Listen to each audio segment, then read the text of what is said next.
years. So Renee, take us away.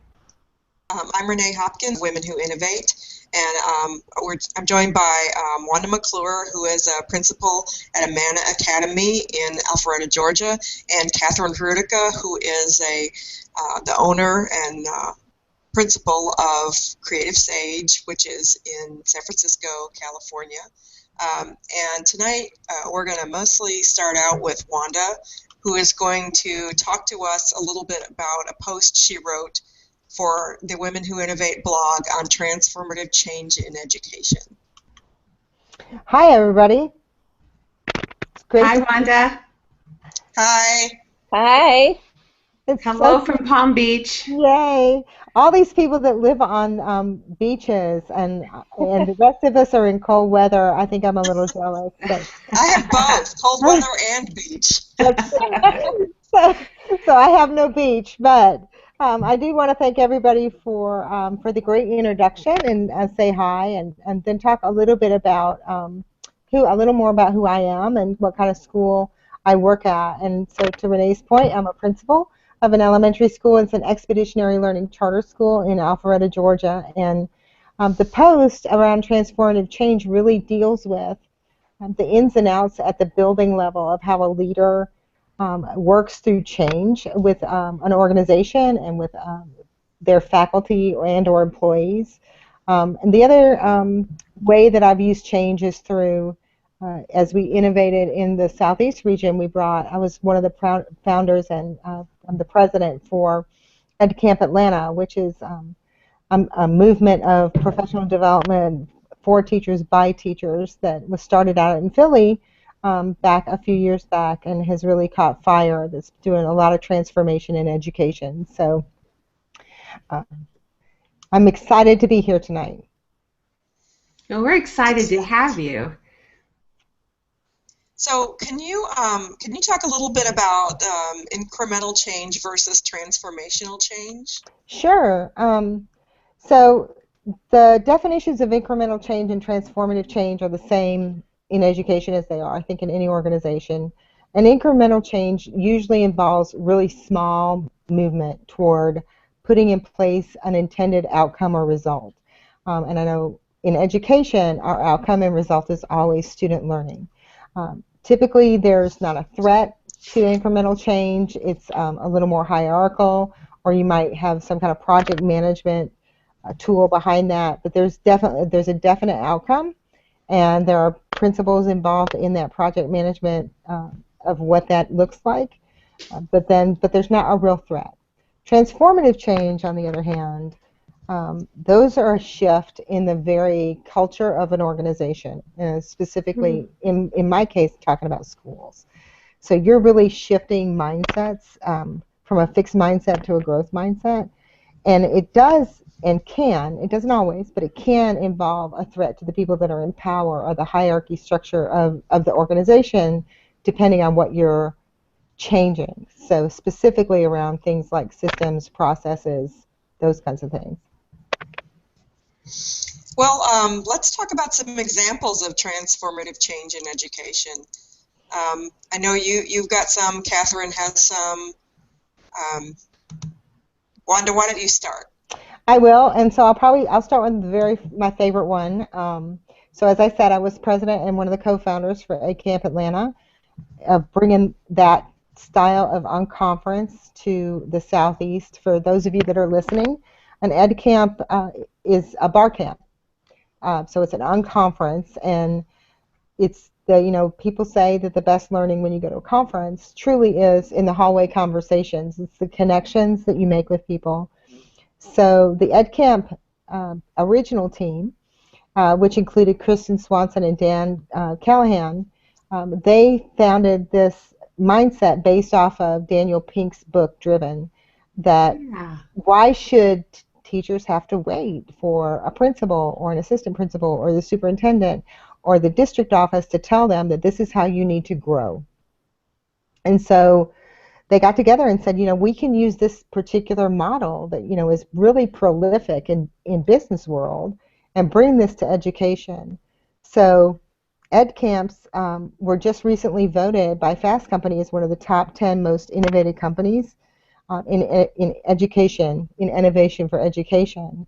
And they've grown exponentially. They're all over the country now. They're international. They're even in Mumbai, across the world, because it gives teachers ownership of their professional development. And you have these huge amounts of teachers, like hundreds, that meet. And I think there's one this weekend.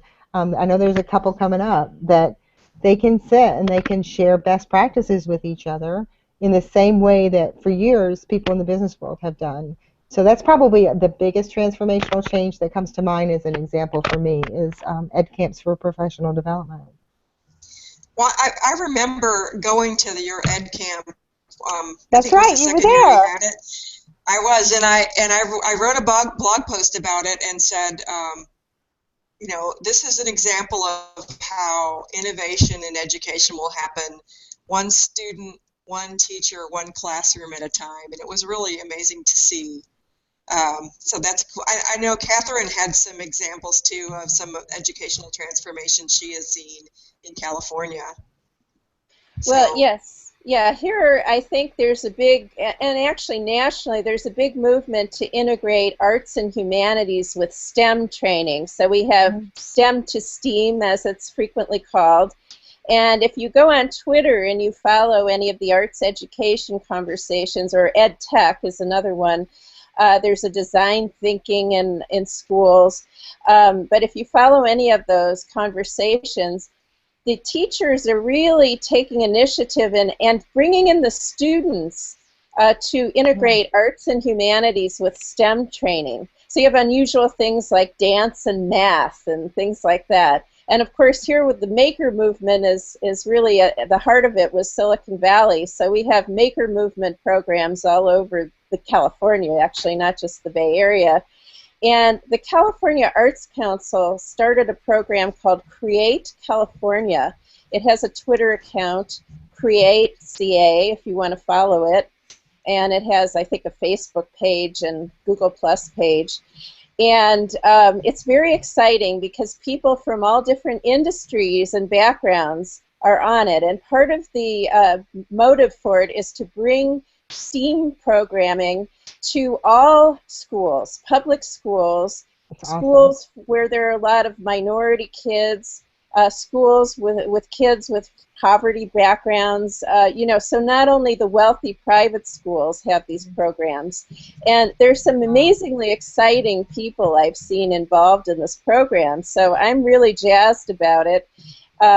The maker movement, of course, is a great thing to be able to integrate because we have the maker fairs out here all the time and everything. And so, you know, there's maker hubs in San Francisco and Berkeley and Oakland. So, you know, it's really exciting besides down in Silicon Valley. So I'm seeing a lot of progress, especially during Jerry Brown's administration as governor, because he rebalanced the budget. And there's been a lot more cooperation we've seen between the state Congress and the governor than before. So now there's some funding being put back into public education. Also, community arts organizations are being integrated into school programs. So artists come in the schools and teach along with science graduate. Also, kids can go to after-school programs at the various organizations in their communities, so that's really exciting.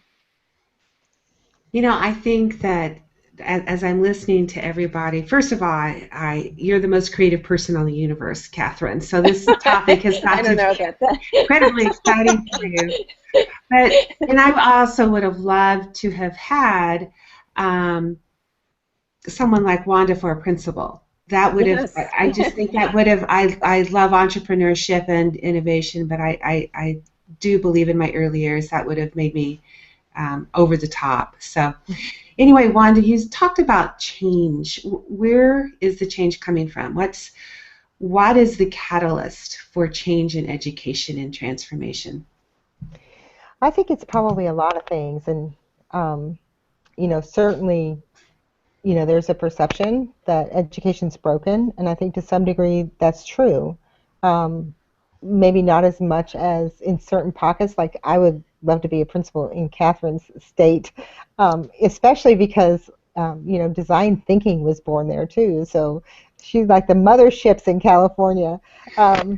But but unfortunately, equity and equality doesn't exist in public education across the country. There are lovely pockets where people are doing great work, but there are equally as many students in schools that they have no technology. They don't even have internet connections, and that's been a big push. I know President Obama had a big push around getting technology into every school. We're very behind. So if you look at us in comparison to other countries, where we stand in the rankings of very normed testing, our kids don't do as well. On the other side of that, I think part of the rest of the change comes from a new wave of teacher. So education is a pendulum, and it swings, and so good teaching is good teaching, and best practices are best practices. And I once had a mentor that said that a great teacher can teach with a stick and a ball, which I think is true. But I do think that it's helpful if we have resources. So kind of back to the equity question. But now we have teachers that are being trained in pre-service education programs in colleges around the country where they're coming out with a different mindset themselves. They're coming out with an intrinsic motivation inside themselves to self-actualize. It's a different generation of millennials that they really want to be the very best that they can be. And they have the same, I think, hopes and dreams that everybody else has in, workplace America and, kind of the American dream. And some could speak to that being broken as well. But I think that they are wanting to own a little bit more of what they feel like is a work-life balance, what they feel like is meaningful work for them, and purposeful work for them, which means they don't really want to have someone in authority telling them, this is the track you're on to grow as an educator. And that's why EdCamp itself as a change is so important, and I think it's caught such fire, is because it gives teachers that ability to make those decisions on their own, outside of that authority. I think every parent in America would have loved to have heard that last minute. I mean, I think you gave all of us hope. Well, be hopeful. I have phenomenal teachers, and I can tell you, I would put them up against any other teacher in the country. My teachers are amazing. They are rock stars, and and I think most teachers are. I think we really, one thing I meant to say with Create California, and it's really the goal, I think, of all the STEM and STEAM programs, is what kind of future are we creating? Mm-hmm. We really want a creative, innovative economy, and so part of the focus of Create California is to give young people the education and the opportunities to be the next creative economy. So, I'd love to see a program like this proliferate across the country. Of course, there will be resistance to it in some areas, but, right. Everybody's going to have to design their own version of it. Because right. What works in California might not work everywhere. But, some of the ideas from it are really worth learning and training people in. Right. So, and Catherine, following up on that, you and Wanda have both talked about design. I like design as a term. I like it as a problem-solving method and sort of a viewpoint. And the reason I like it is because there's an agency about design. Someone is designing something. And so, the transformative change that Wanda has talked about specifically has been around, students, basically designing what they want for education. Teachers, solving their own problems and, designing their own professional development, which is a lot of what EdCamp is. So the Business Innovation Factory where I work in Providence has stepped up to that with TED for Ed project, which was about putting together a program where teachers can learn how to do design thinking, and they can identify challenges and problems in their schools that they want to then work on designing solutions for. And SD for E, which is about students designing the school that they would like to have, which is actually going to be started in Providence. So, these are part of the efforts that people are undertaking to try to bring about transformation in education. And also, Wanda, you have some thoughts in your blog post about how transformation happens, and I would really love for you to talk about that. Well, I think to your point, kind of following up on what you said, I think that there's, I'm a huge fan of design thinking, and I think there's lots of different tools that people are using to design, to problem solve. But I think that the tool that I've found most helpful as a principal, as somebody that leads change in a building level, is what's called the concern-based adoption model. And it's not new, it's been around for a while. It came out of University of Texas, and but the purpose of it was by the SEDL, the American Institutes for Research. It's based in Austin. But what it does is it really gets to the heart of the concerns of an organization, the climate of an organization, and the culture of an organization, so that you can identify people's belief systems and their mindsets. And so it gives you it's a three-pronged tool that based off of stages of concern, kind of an innovation map about how you're going to do this initiative or implementation, and then a survey for levels of use for the people that are concerned within that change that are actually implementing it. That a leader can take that information, and what we've done is we've trained our leadership staff on how to use this tool, and specifically around the stages of concern, so that we can address people when we implement something and they say to, make a comment to us about where they are themselves in that. Is it a situation where it's more about them? Is it more about the change itself? Or are they on board with it and they need to figure out where they fit within that model? Mm-hmm. I don't know, Renee. I think that sounds an awful lot like innovation within a company as well, don't you? I do. Yeah, it's not that different. I'm curious. What you said? What was it? The growth states. What is the first thing you're looking at? So the places where people, their attitudes and beliefs. Their attitudes and beliefs, and it's called the stages of concern. And there's 7 stages of concern. That's what I meant. Stages of concern. What is that? So there's 3 different stages of 7 stages of concern. Possible concern, and there may be more, but this research bears out that there are 7. So kind of on a Likert scale, it runs from 0 to 6. So the first stage is people are very unconcerned, and you might hear them make a statement about, I think I heard something about it, probably a little bit, I don't have time to do that right now, or I have other priorities. And I heard a lot of this when there was a lot of talk about when we first started crafting the Common Core standards. People kind of knew about them, but we weren't really involved in them, and so, we don't want to talk about that until somebody gives it to us. The second stage is called the informational stage, and these 2 stages are very much, the first 3 stages are very much internally focused. So you're focused on your own self and how it affects you. So the next stage is informational, so people hear about it, they want to know more about it. So I'd like more information about that. So we haven't bought into that initiative yet, or that thought, or whatever it is you're trying to push. But I'm interested enough that I'd like to know more about it. And then the last stage for the personal level, or the me level is what I like to call it, is I'm concerned about it, but I'll need to make time in my routines. So I'm not sure how I would make that happen for me, right? So it goes back to the comment that people are making. What's interesting is in that first stage, that personal me stage, there are things you can say back to people that will get them just to shift their thinking slightly, to where you can do some open-ended questions with them. Will tell me what you'd like to know more about, or how can I get you? I see that you're concerned. How could we talk to you about, where you could fit this in your routine, just once or twice, just to see what it looks like. The next stage has to do with management.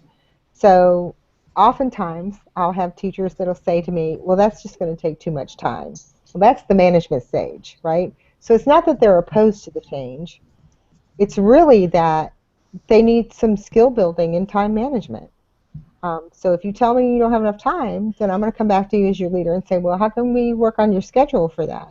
So they're not signaling to me they don't want to do the change. They're signaling that they don't really see where they're going to be able to manage it, and they're really asking me to help them manage their time.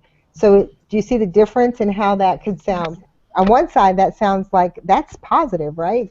Versus when somebody says to you, if they're trying to implement something in a business, I just don't have enough time. Well, that can sound very unconcerned, but that's not the true stage it is. Mm-hmm. And then after, in between management, the next step is consequence, and that's really the inflection point. So just every initiative, every change has an inflection point where you get enough people who've changed their mind about something that change now moves from these incremental little stages where, just these pockets of early adopters do something to where now it really moves an organization forward because you've shifted the culture. So the next stage is consequence, and the first question that teachers ask about that is, well, how's this going to affect my students? So do you see the difference? The first three things, the stages, were all about how's this going to affect me? This next stage is about how's it going to affect my students? And we see a lot of that with the implementation of Common Core. How's this really going to affect my students? So it's much less in a teacher mindset about the teacher as it is about how's this really going to do for my students. And then finally, when you get to the we stage, what we call the we stage, is where you're in full-blown implementation and you want to be able to bring in the levels of use survey to see how well people are adapting and how well they're using whatever change you've implemented, whatever system and process, whether it's you've introduced design thinking or STEM-based education or whatever. And that's collaboration. So once people start teaching it to each other, and this is where that powerful unconference piece comes into play. It's at the collaboration stage because they want to share their ideas. You can't teach what you do not know, and teach the word itself connotates that you're learning something. And so it is this sense of collaboration. And then the final stage is refocusing, that people actually take and synthesize this information and they twist it and make something new or disrupt it into a new focus and say, you know what, that's great. This was a great initiative. It'd be great if we now take that and do this, and that moves the organization further to the specific outcome of what it is that you're trying to change. Wow. Okay, so let's do this in really simple terms. Let's see. I'm going to test Wanda. We're going to apply. Okay. We're going to apply this to wine. Okay, so I see a big case of wine that I need to purchase, but the price has gone up. Okay. So my first step is I'm not concerned about the price of that wine. The second step would be I'd like to learn more about that wine. Third step would be what, Wanda?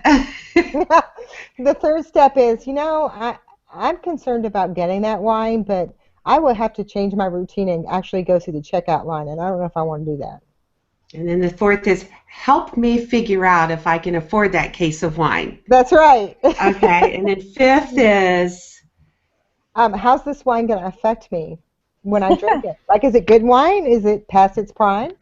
Is it better than the wine I've had before, or not as good as? Right. That's right. And then we get into consequence, like if I buy that wine, then that's the only wine I'm going to be able to get for the entire year.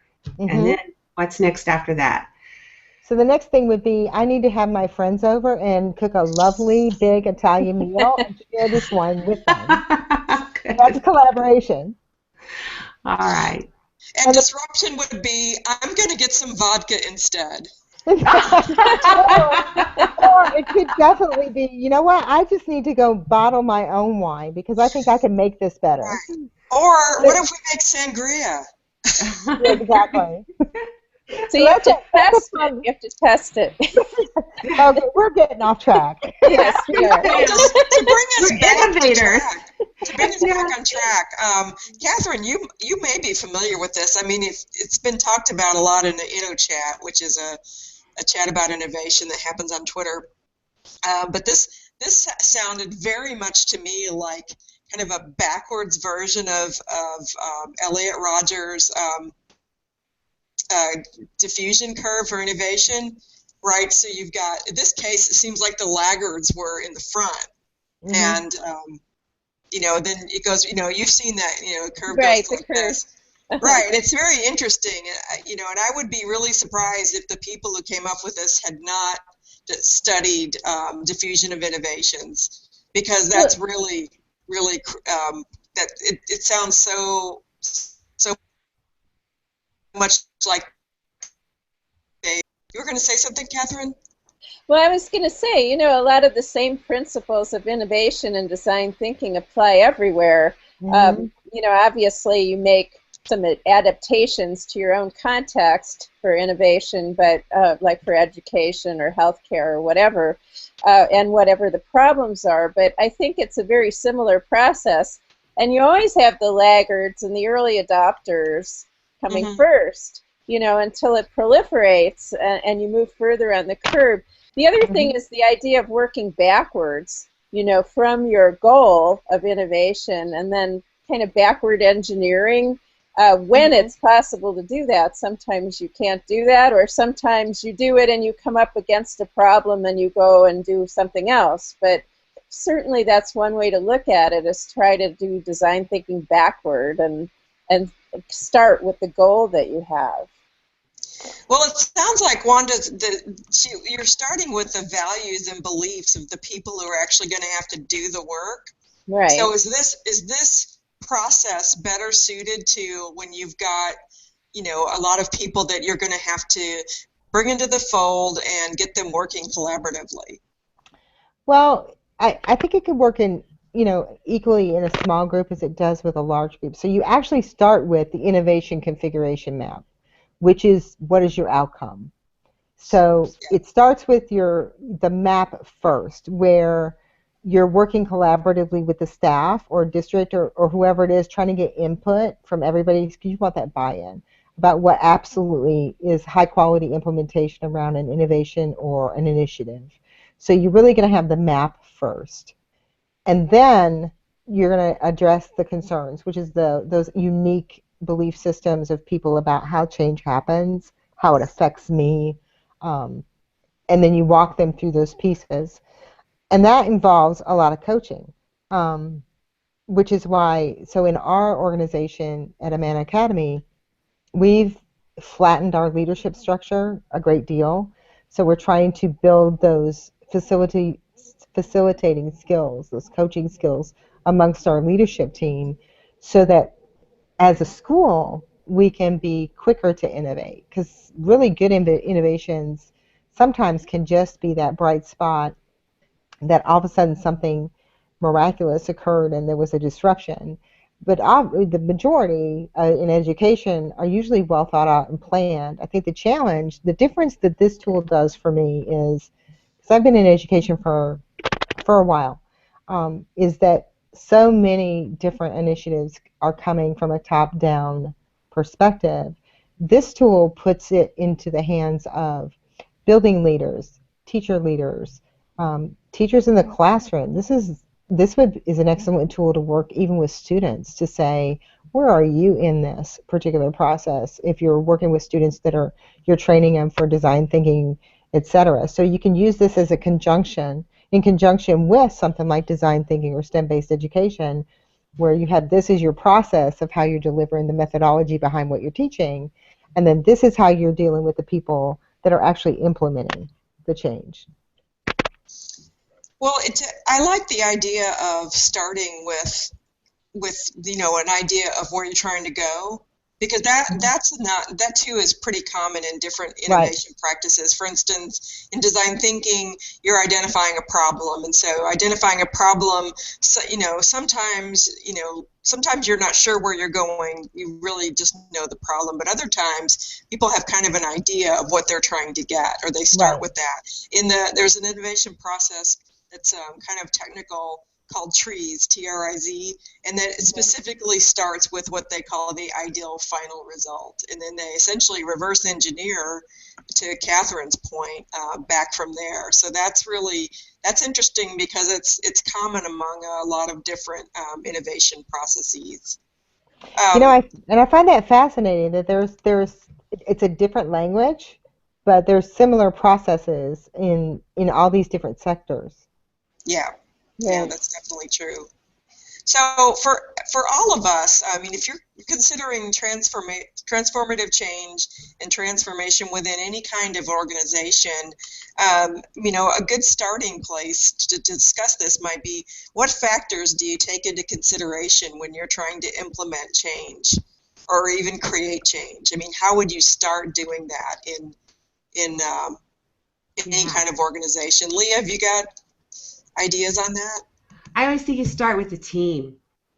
Frankly, change just doesn't come from one person. No matter how great of a leader that you are, you have got to have. I mean, I look at the conversation that we're having right now, or that I see on InnoChat, and the ideas that develop at the end of the innovation process sometimes can be so much different than what you started with. So I think so much goes down to getting that right team together and getting different people. Yeah, that makes sense. Catherine, what is your experience working with Creative Sage? Well, a lot of times I'm dealing with culture and changing the culture. So, for instance, I started out working on healthcare innovation projects and then also corporate ones for tech companies. And there was often a lot of resistance to changing the culture, including from the C-suite, the people at the top. So you have to figure out, are these people coachable? How do they want the change badly enough to? No, I'm serious. There are some people who are not coachable. And so, so I might have been brought in as an innovation program designer, but the thing that I end up doing often is some amount of executive coaching or team coaching to try to get people ready to make their culture open to the changes that they themselves know they need to do. Sometimes they're driven by crisis. The ideal is to not be driven by crisis because your company is going down the tubes or your school system isn't working and it's broke. You want to start before that, ideally. Before you need it. Yes, so cultural change, I know these are big buzzwords, but that's often the work that you have to start with even before you can move very far in the innovation process. On the other hand, going through the innovation process makes the change too, so people are not always ready for that. I sometimes have had to give leaders a little pep talk, and say, this is going to change. Your organization will change in ways you didn't anticipate. Well, yeah, because it's very hard to kick the C-suite in the butt. So yes. That's a good way. Just saying. You must have had experience with that, Leah. I have. Well, in healthcare, one of the things I would say is we have the brightest and probably biggest deep thinkers in the world, but healthcare has traditionally been slow to innovate. So it's been great for me as a cross-pollinator to learn, just like we're talking about design thinking, human-centered design, and I believe that all sectors have a huge opportunity to learn from one another. So it's, yes, I agree. Yeah, at our last BIF summit, we had a storyteller who said, as part of her presentation, she said, if you really want to learn and open up your mind, you go to a conference in a field other than your own. Yes, Don't go to your association meeting or anything like that. Go to another conference. That's right. That's right. And just there's similarities, but well, for instance, when the one thing I would say about BIF is that you get people who are not afraid to explore different conversations, and I think everyone should try to go to that conference just for that experience alone, and the art of storytelling. I've seen so many people talk about storytelling. If you really want to see a storyteller, go to BIF. Right. Well, one of the things that and I guess this is part of what stories can do, but one of the things that I think is pretty fascinating and a way to start thinking about change, within an organization or even individually is question basic assumptions, even your most basic assumptions. And one of the nice things about talking to someone who is not in your field is that they will question assumptions. Like they don't have any preconceived notions about how things will work. Yeah, and that's right. So they'll wonder why you're doing things that you've just taken for granted for decades. And that kind of conversation can be really, really useful, because it's really hard for us to be able to even see what our basic assumptions are. I think that's the big reason why, to kind of piggyback on that, I think for me, that's been the biggest lift for me as personally as an educator has been when I started becoming involved with InnoChat and really interacting as someone not in the business world, but with people who were in the business world who dealt with change and organizational development and different kind of value proposition models about what that looks like in that world and how to translate that back to education world is when I really began to grow, I think, personally as a leader and somebody who, tries to lead change in their particular sector. Yeah, well, I think any type of chat where you're being challenged in a very fast-moving way, it teaches you to be on your toes. But you learn, you're intaking as quickly, you don't have a lot of room to process. So it's helpful to have some thoughts about a subject before you come on. Right. Because things are flying at you. I mean, actually, that's where I met Catherine and Renee, and I think you, Wanda. We were all we were all on tweet chats. I was on a tweet chat. How many years, Renee? 3 years before we actually met in person. I guess that's true, yeah. Yeah, and Catherine and I had much to my husband's shock, we had lunch that lasted 5 hours in San Francisco. in San Francisco. And we drove around to Marin and had a great time. Yes. Yes. So what are our final thoughts about transformation in education? What do you want our listeners and our viewers to leave with, Wanda? I'd really like for them to think through what's in their toolbox. I think that, to Renee's point, and kind of circling back to what she said about challenge your assumptions, find a group of people that are not in your silo. We all kind of live in our own little silos of thought. And how do we break apart from that? The world's becoming an increasingly global, expanding place in a measure of thought, but it's also becoming a much smaller place as far as your ability to connect with people. So it's a much easier, like we're talking about chats, right? So we can use Twitter or any other form of social media, but who's like down the street from you? What organization's down the street from you that you just need to go pop in and be open to hear somebody else challenge what your assumptions are instead of kind of living in your own box. So I think that's my final thought is, what's in your toolbox and how can you add things to it? No, I think so too. I think this has been a really great chat.